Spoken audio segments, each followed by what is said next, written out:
341 centimeters in feet?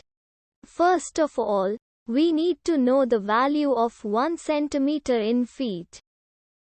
It's always 1 centimeter equals 0.03280839895 feet.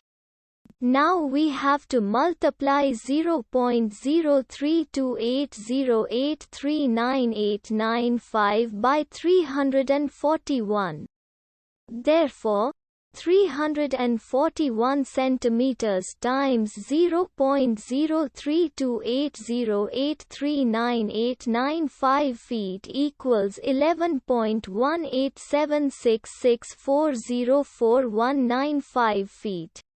So, in other words, 341 centimeters equals 11.18766404195 feet. We hope you have enjoyed this video. Please like and subscribe to our channel for more videos like this.